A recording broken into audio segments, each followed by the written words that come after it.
young black A young black equestrian. equestrian. black equestrian. Black equestrian. I'm a young black equestrian. I am a young black equestrian.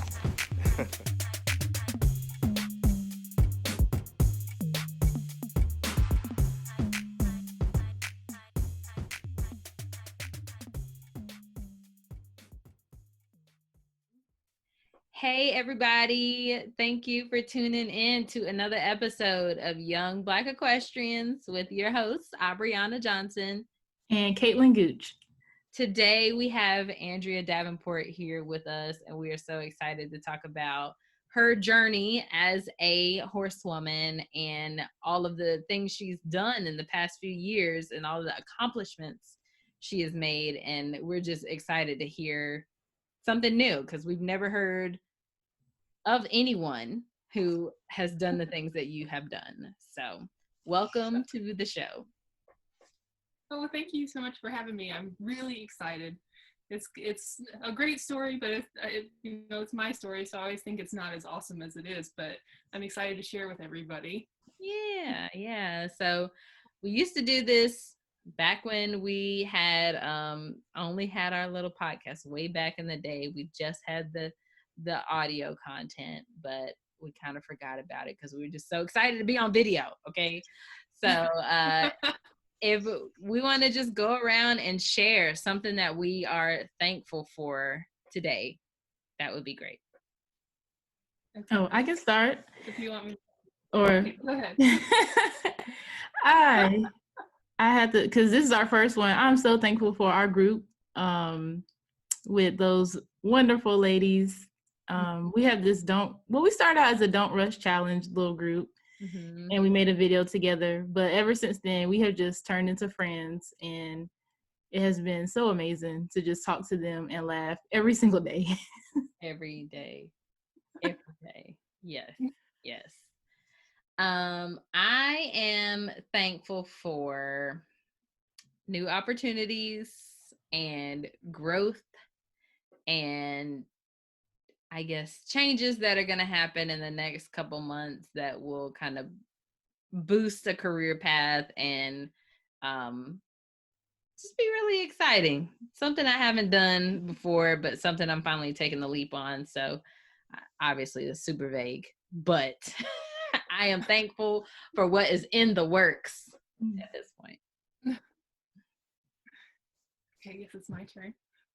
I'm really thankful today for my husband. I know that's probably really cheesy, but he does a lot of the shows with me and travels with me. And today he set up this Zoom meeting, and it would have taken me 5 hours to set it up. So I'm really thankful for him and everything he does on the farm and at the horse shows and being there for me and cleaning up after my horses when they do naughty things. So I'm thankful for Matt.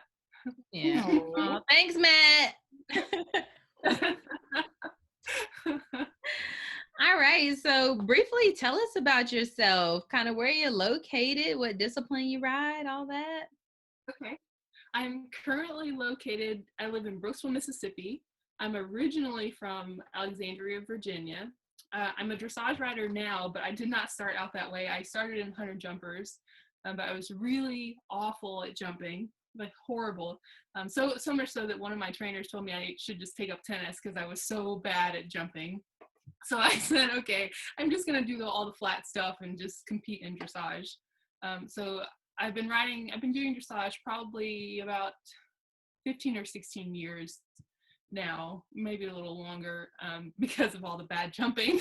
And I had given up on that. I just kept doing the flat work over and over and just skipped the jumping. So that's my main discipline of focus. Nice. So how did you first get into horses?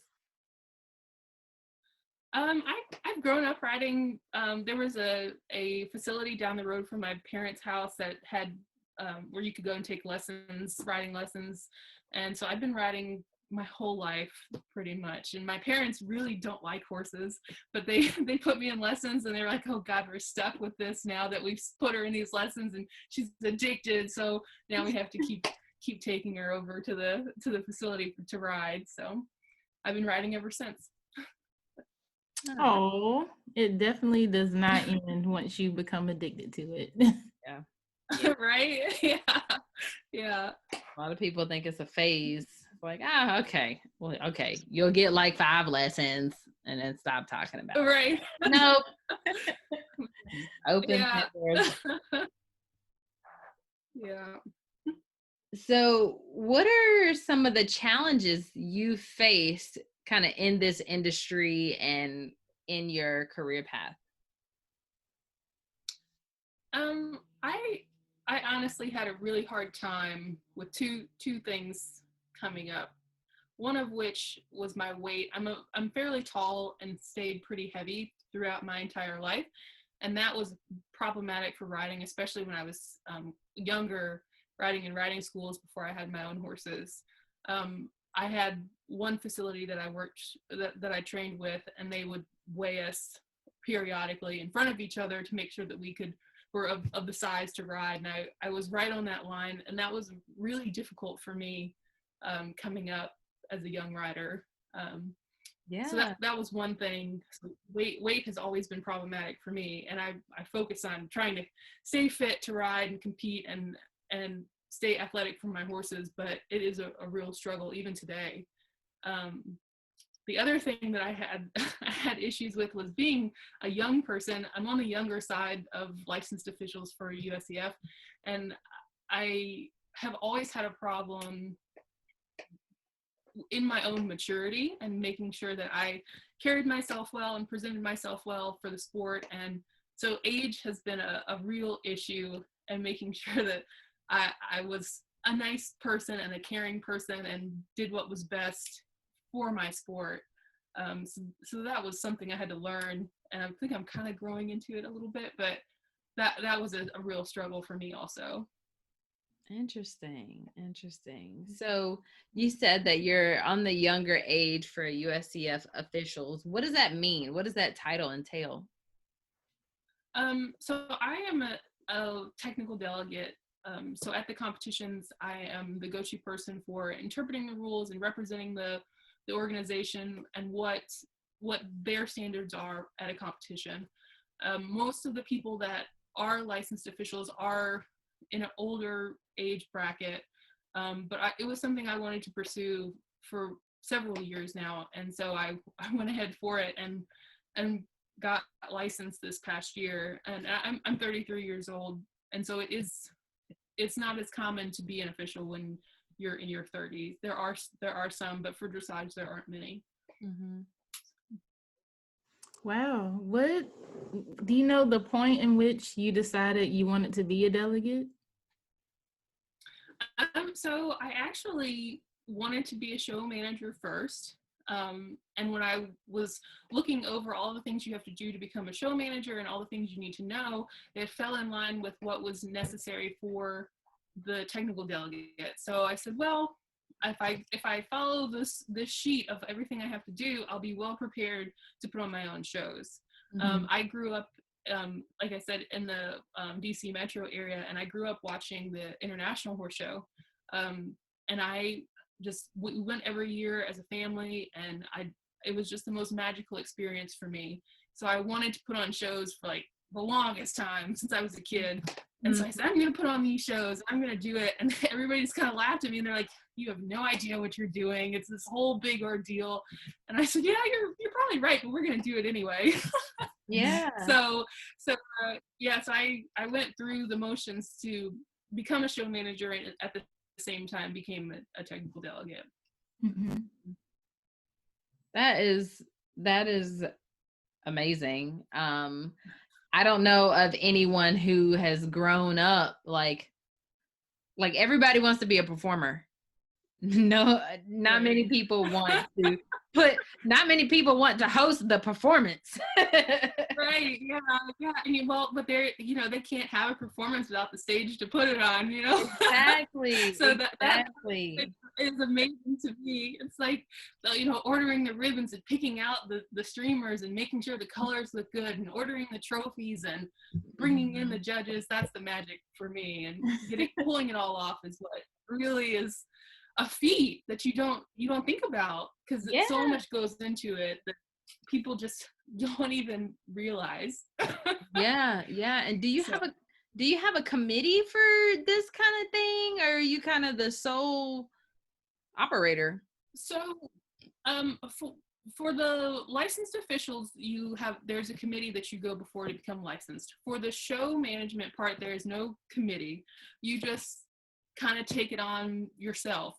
And so whatever knowledge base you have going into it is what you are going to have on show day. So I spent a lot of time learning from different show managers and traveling to different shows. I've gone everywhere from Texas to Florida. Did some shows in Wellington this past year and worked there. I went to Lexington and learned from people. I traveled all over just to make sure that I kind of knew what was going on. I still don't even really know everything that's going on. And it's going to be my first show because of the COVID situation. It's going to be in July. It was supposed to be in March of this year, but 2 of my shows got canceled, which in itself, what do you do when your shows get canceled the week out? So it's a learning experience that is truly an undertaking. I bet. Caitlin and I have had small smidgen of experience with that, being 4-H leaders, because put on the 4-H open show last year. We helped with that, but we were also getting kids ready for it because we wanted to participate in it. So it was just kind of, it was cool. It was because it was a state kind of thing. We didn't have access to all of it, but it was just like not the little things, but like nothing about contracts or anything like that, but more so what ribbons and what's the flyer look like, and stuff like that, like the marketing portion of it and getting kids in. Well, you all have an idea of all the things that go into it, and I think as a show manager and as a woman of color, I really focus on presenting myself in a way that shows that I'm here for the long haul, and at least I hope so anyway. I really want to prove that I am capable of doing it, because there aren't very many that I know of personally. There aren't very many people of color that are in the background parts of putting on shows, except for the Johnsons. Mrs. Johnson ran the International for a little while. And that was so inspirational to me. So I'm like, oh man, she can put on this show, or she can be in the inner workings of the background of it. I want to be that lady. Like, she's the cool one, not the one who's showing. Like that's the cool part. So, but it is a ton of work, and you have to be prepared for anything. It's like directing a movie. So I bet. That's a good analogy. So tell us about the horses. The horses that you ride and kind of where you are in your riding career. I am an amateur rider, a not super talented amateur rider. I have one horse now that I show. I just recently broke my back on another horse that I had. And so I haven't been riding as much as I'd like to. I'm just kind of slowly easing back in. My horse that I have right now, her name is Heyyy. She was bred by a friend of mine in Tennessee, and she is a Trakehner mare that is pretty feisty on show days. So our show record isn't great. I competed her this past year at the USDF Regional Championships for Region 3, and we did not do great, but we are sticking it out. We hopefully will go to the regionals this year if we qualify for Region 3 again. And that will be in Ocala, Florida this year. And of course that the production of it really interests me more than competing, because this past year I worked part of the show and then rode also, which if you ever try to do that, it's a lot of work. I bet. My poor husband got dragged along, and he was like, we're not doing this again. You're either gonna ride or you're gonna work. Right, you need to choose one. Yeah. But my mare, she's been my rock for several years. She's been the steady Eddie that I've needed. And this year she'll be 13 years old, I believe. Oh. Have you had her since she was a baby? No, one of my girlfriends had her before I got her. So I got her when she was about 8, but I was around in and out for Her her life. whole life. Yeah. But I got her. I finally got her when I just had a mental breakdown and wanted to ride something safe, and got tired of getting bucked off of other horses, and I can't do this anymore. I need something that's going to take care of me and love me back. So I got her, and I've been riding her ever since. And I fox hunted her for a while, and then we went back to the dressage ring after about 2 years of fox hunting. Wow, where were you at getting bucked off of other people's horses? Oh gosh, I used to be really young and athletic, and I would say, oh yeah, I'm just gonna ride, I'll ride whatever horse, and then they just kept bucking me off. The one that I got bucked off most recently was mine, and then the one that bucked me off before was mine, another young horse. So I think I just have a bad picker. It's like people who have bad pickers for their boyfriends, I have bad pickers for horses. Yeah, sometimes it takes a fall before you learn. It takes a few falls before you learn. I'm like, oh, he looks pretty and calm. And then it's like, oh no. Just kidding. Yeah. Right. That is too funny. So how would you say that riding has affected your life? Oh gosh. I mean, I don't know where I would be if I didn't ride. I mean, every week, every day it has some sort of course element to it, whether we are training for shows or just in this week alone, I've had riding lessons twice a week. And then when we're not riding, we're doing things for the shows to get ready. We had ribbons that we had to go pick up, and we had officials to mail letters to. I mean, riding is literally every aspect of everything I do. I would say that I'd be really boring if I didn't ride.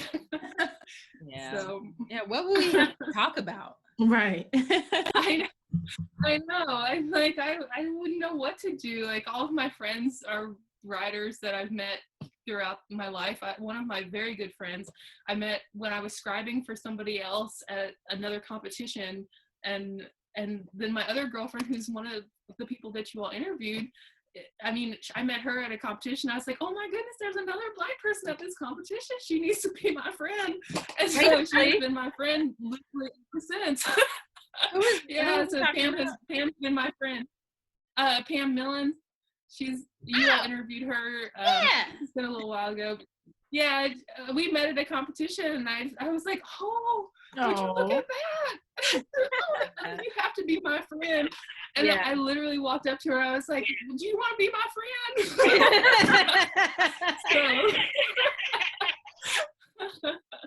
So I mean, I really wouldn't know what to do if I didn't ride. I would have no friends, and my husband and I would sit around and just not do anything. Mm-hmm. Do you have a career outside of horses? I do. I would like to make the horse shows my full-time job, but that's probably going to be a ways off. I'm a pharmacy technician, so I work 5 days a week as a pharmacy technician, 4 to 5 days a week. And so when I'm not working at pharmacy, I'm traveling to shows. Mm-hmm. So if I'm traveling to shows, I'm either officiating or working or scribing or something. So yeah, I mean, I do have a job. I just don't like it. Girl, me too. I'll tell you a secret. Me also. I know. I've been trying to retire for like the last 10 years. Oh my goodness. Oh man, that is. So I mean, I guess we kind of have already answered this question a little bit, but maybe just to kind of recap, what is your vision for the future of Andrea? I would really like to get to the point where I can put on international competitions. Mm-hmm. I have had this vision for several years, and it's kind of gotten a lot of backlash in the community for me wanting to do this, but I want to do it, even though it's tricky and the economy right now makes it tricky. It's something that I've always wanted to do, and I'm gonna keep going till I do it. I just, it's not something I can easily give up on. But that is the overarching dream. I don't think I'll ever be a trainer because I like I said, I get bugged off by everything. So you know, so I don't really have right? Yeah, it is not in professional riding. I like I like to ride my one little horse and then go back to the barn. But I'd like to get my bronze and silver and gold medals, before in my lifetime, but that might be more difficult than I like, but the shows are really my main focus. Mm-hmm. So, and being an international steward would also be really fantastic. Mm-hmm. Yeah. And I think it's, I guess, just important to note, like you said her last name was Johnson. Yeah, in this, I guess, environment today, we are talking a lot about representation in the horse industry and how that is a way to get more people of color involved in the industry. So, I think that's a perfect example. Like you had something you already wanted to do, and seeing someone like you in that position, like, like, okay, like I can do it. Like it's gonna be hard. It's not saying it's not gonna be hard, but that it's an attainable goal. So, right. Backlash or not, like why would you stop? Because that you are capable of doing something like that. So I think that's a good kind of real life example of what we've been in conversations about over the past 3 weeks. How representation is really key. Yeah. Right. And I have been getting ready for this this interview, and I was thinking to myself, I was like, what was it like when I was a kid and I saw Paige Johnson and I saw her mom, and so I always had representation to look up to. Mm-hmm. And I was saying that it's really tough for me because I always had somebody. It wasn't like I had to dream up what it would be like to have somebody to look up to. Mm-hmm. So that part of it was really different for me because I had them. And that's been such a long time ago. It's probably in the late 90s, early 2000s, but it really did kind of shape my upbringing because I had them to look up to. Mm-hmm. They don't know me personally, but I would like to send a thank you to them. Mm-hmm. But it was really special for me to look up to them. So. Yeah, I completely understand that.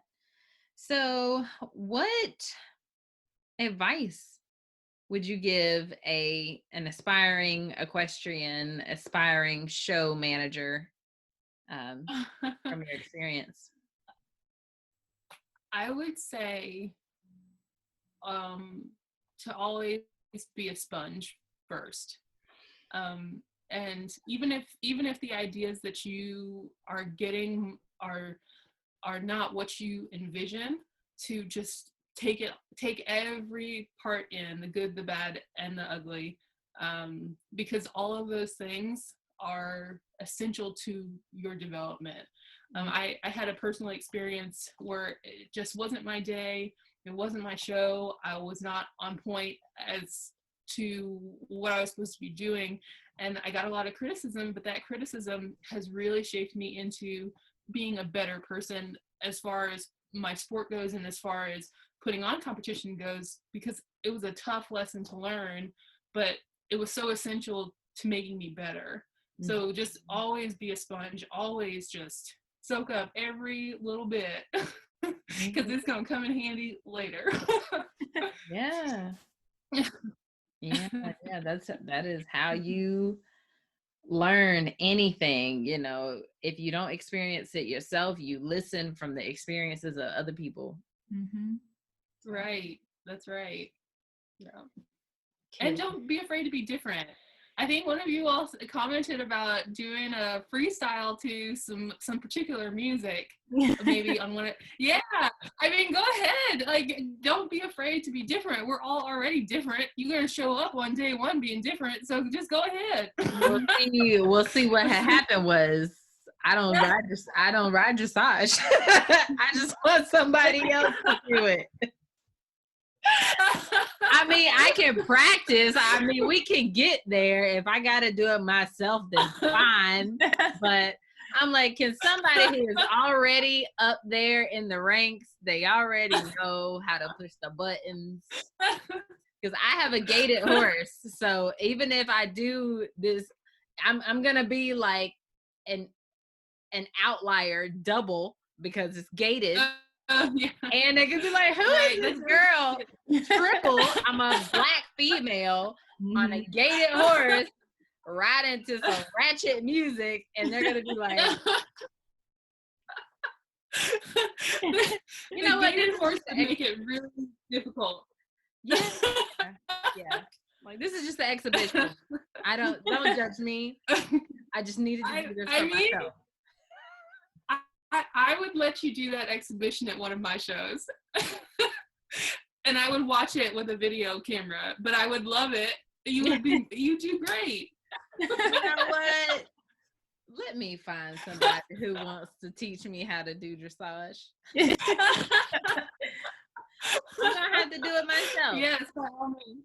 I talked to Felicia Chandler, and I'm like, girl, like, you have all the time. She's like, I just need the right horse. And I'm like, what? Right. All of your horses are amazing. Like, what do you mean? Right. You have to get one that's got the rhythm to do it. They're in the right speed. I listened to the music and I was like, okay, all right, maybe if I go kind of quick. Yeah. Maybe we can alter the song. Yeah, I'm like, I will mix master it. Okay, it'll be to however we need. However, I'm going. Right. I was down for it. We should do a challenge. Like, me and Caitlin, we got to do it. We're gonna have to do something like, and then record our experience, like riding in a discipline we've never done. Like, Caitlin, you can do like your mounted archery and like that whole experience, and then maybe I'll just do dressage. Not just do, because it's really hard. I feel like it's really hard.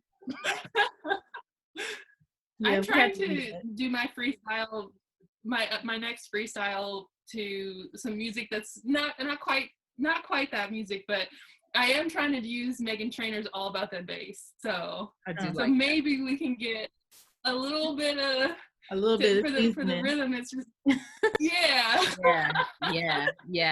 Go from like Meghan Trainor to like Nicki Minaj, like, her song about the bass, and it's like the people be like, oh my gosh, oh. Yeah, I might get a little bit of a like people looking at me like, yeah, don't do that. I mean, they already looking like that. Right. That's true. That's true. Yeah. Oh my goodness. All right, I got my goals, because it doesn't look like I'm gonna be getting into endurance right now because of like Corona, and they apparently aren't very well. Don't look like I'm gonna get into that right now, but I think, we could try to do some gated dressage. That would be awesome. Caitlin, do you have any more questions for her?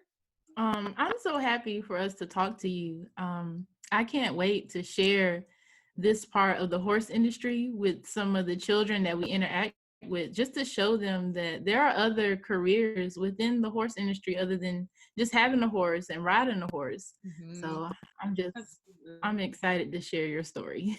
Yeah. Awesome. And I mean, well, I'm sure you've seen over the last couple weeks, like everybody's like, oh, how do we get diversity? How do we get the, and my kind of angle of it is like, you know, I feel like people are only focusing on getting diversity in the athletes, like not anybody else. Like we only want Black people to show, and it's like, right. there's other things to do. You know, like there's other positions. Go ahead. Well, and just in the athlete part, I mean, compared to what was happening in the 90s and in the early 2000s, I mean, I went to a show this past year, and there were literally like 4 of us at one show. Now, I know that that's not a ton, but I was like, oh my goodness, there are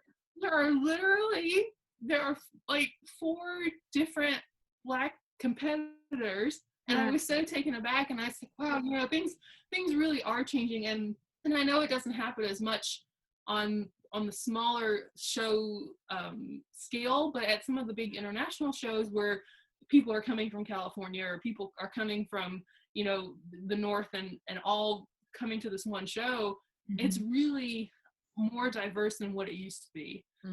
Obviously there's room for improvement, but I was like, wow, this is really different than, there are Black owners, horse owners, there's Black riders. I mean, there are a lot of people that I wasn't expecting to be there.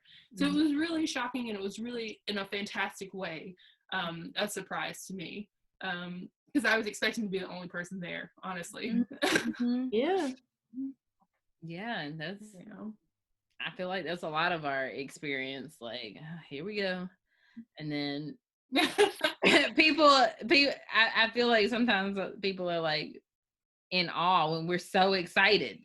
It's like, you have no idea. I did not expect to see somebody like, who was it? Was it Raven that we talked to, who said that she went to the cutting horse show and saw another Black competitor, and they tried to like walk past her, and she was like, no, you will acknowledge me.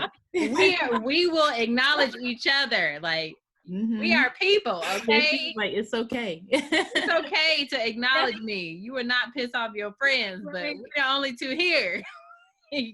Yeah, I had a similar experience. I went down to Wellington for a show, and I got to meet Shayna Simon, and I was like, oh, hey, and I felt so cheesy, because I was like, hey, girl, hey, be my friend. but yeah, I mean, I totally understand that, because you're just so excited to see somebody else who's out there going and doing and looks like you, and it's comforting in a way, but it also is inspiring, and you're just like, all right, it's okay. Yeah. Like, all of y'all get awards. I totally get that. Right. We get awards for showing up. Right. That's right. Too funny. I'm trying to think. Do you have any other gems you would like to share kind of about your experience? Well, wait, rewind. I do have another question. Where are you hosting your shows?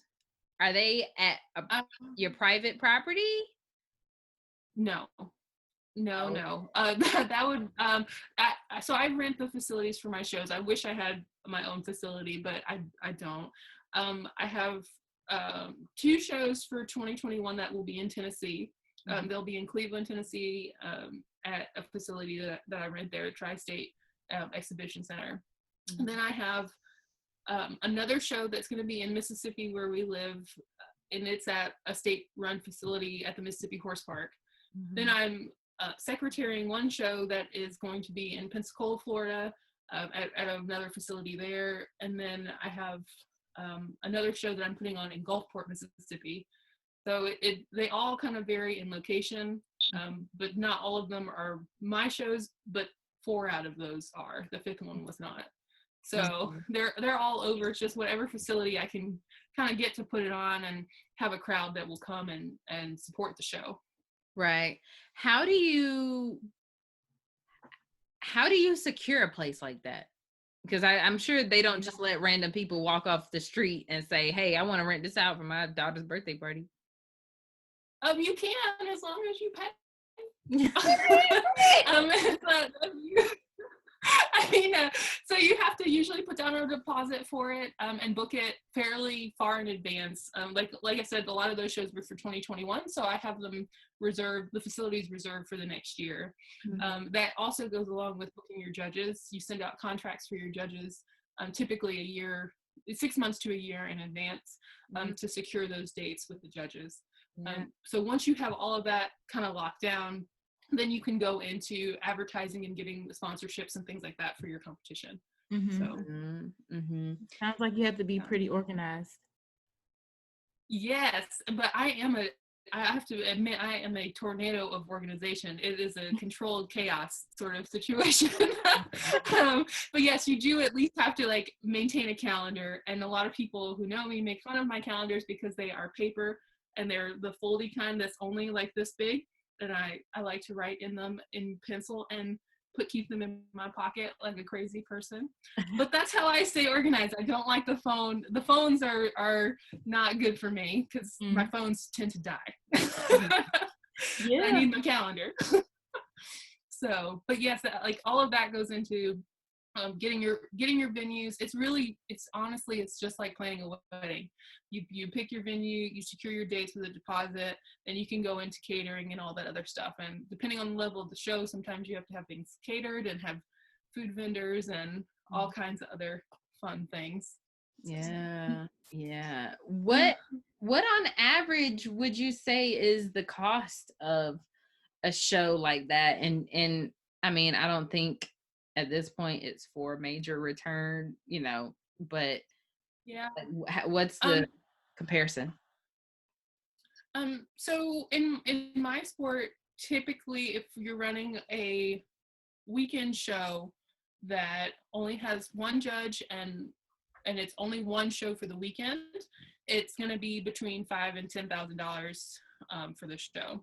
If you're running a 2-show weekend, like I have a 2-show weekend coming up where each day of the weekend is a different show, that makes your cost a lot more expensive. So it typically will run between $10,000 to $20,000 depending on what all of your extra costs are. So it can add up really quickly. And the extra cost would be like having 2 different sets of marketing, like materials, 2 sets of ribbons, different like that. Right. So for like my 2-show weekends, I have 2 sets of officials I have to bring in. So I'll have a judge for either one day or and then I have to fly them in. I have to put them up for the night. Sometimes you have to rent cars for them depending on where they're coming from. Sometimes you don't, and you have to feed all of these people. You have volunteers that you have to feed. You have EMTs that you have to hire for the weekend. And sometimes that can prove to be difficult if you haven't planned ahead of time or if it's an area that you're not familiar with. The awards, depending on how elaborate you make your awards, they can be quite costly too. That's a big part of my budget is the awards. Now that's the fun part, is kind of picking out, the ribbons and all that stuff. But the more fancy they are, the bigger the bill gets. So you have to accommodate for those things. So really it can snowball exponentially. And not only that, but so you have to have myself get there and to have everything prepared and office supplies and all of the things you wouldn't even think of. Like today I used an entire ream of paper printing out everybody's entries for my next show. And I was like, oh my gosh, I've gone through this whole ream of paper in one day. And then I have to drive back to town, and we live out in the country. So, I mean, it can just be things upon things, and it exponentially grows. Yeah. Wow. How do you handle doing a show where it's somewhere you don't live? Like you go up there and scout? So they've all of the ones that I have done have all been at facilities I've been to before. I would not probably take on a show when I don't know the facility, partly because you're required for USEF to have certain things at each competition. And not only that, but you want to know how things are going to run. So, for example, what happens when it rains at your facility? Is everybody going to be flooded into this, into your competition and not be able to get out? When it does rain, you know, doesn't my ring instantly become underwater, or does it drain really well? It's things like that you want to know ahead of time so you can plan for those things. And also, what time of year is your show? Do we have to worry about snow? Do we have to worry about crazy heat? So like my show that's coming up next is going to be a hot one, but both my warm up and my competition rings are covered. So it's things like that.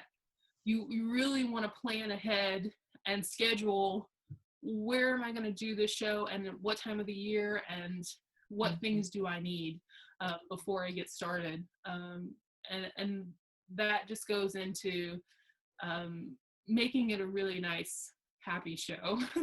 But I would definitely do it at a facility I've been to before. That makes it tough. And I haven't scouted, but I would be willing to scout.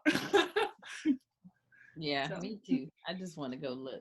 Yeah, I mean that's part of the fun, because you go and you're like, oh, I could put this here and I can put these things there, and people can do their lap of honor through here, but it has to be a facility that can accommodate what you're trying to accomplish. Very true, very true. Oh, you said something and I was gonna ask something about it. Ooh. Oh God, I lost it. Caitlin, do you have any other questions? Oh, how do you wear your hair when you have to wear helmets? Oh. So I was laughing at this because I've listened to some of your other podcasts, and my hair is natural, and it's kind of long, but it's not super long. And everybody was saying, oh, they have all these tricks to get their hair into their helmets. And I'm like, I just wet that stuff down. And when my hair is wet, I just put the helmet down on it so that it's all compressed into the helmet and let it dry with my helmet on. So that way it's not. Oh my goodness. I just really like wet it and strap it down and shove the helmet on. And sometimes if I'm wearing a bun, because my hair is outside the back of my helmet, if I do that when it's wet, I can get the bun cover on and pin it with like 27 million pins. And so then when it afro poofs at the end of the day, it's contained into the pins like a fortress. Well, you have this whole system already. Right. Like you started off like this was gonna be so simple, and it ended up not. I know. I thought you were gonna say I just put the helmet on. Yeah. No, I wet it that morning and my helmet stays on. That's the other trick, is I leave it on until I have to take it off. Oh my goodness. I might look crazy walking around, but with this helmet on. But I'm like, no, if I release this hair, it's gonna be like out to here. Yeah. Story of my life. Oh my goodness. Story of my life. Yeah, when I did my helmet fitting thing, like my friend was trying to be so helpful, and she was like, okay, well, you're normally supposed to wear a net. And I was like, yeah, okay. And she like put a net on this, like it looked like this. Yes. And I was like, oh yeah. So what exactly is this supposed to do for me? Because it just looks like this, but with a net. Right. Like, oh no, but the net is really important. The net is important because you have to have it so it'll like smooth it down once the helmet is on. So you put the net on, so then like in the corners it looks real smooth, you know, and then you and you just stick the helmet on. Well, I think the key is water in this situation. Water. Like you can't do this on dry hair. Right. Yes. Yeah.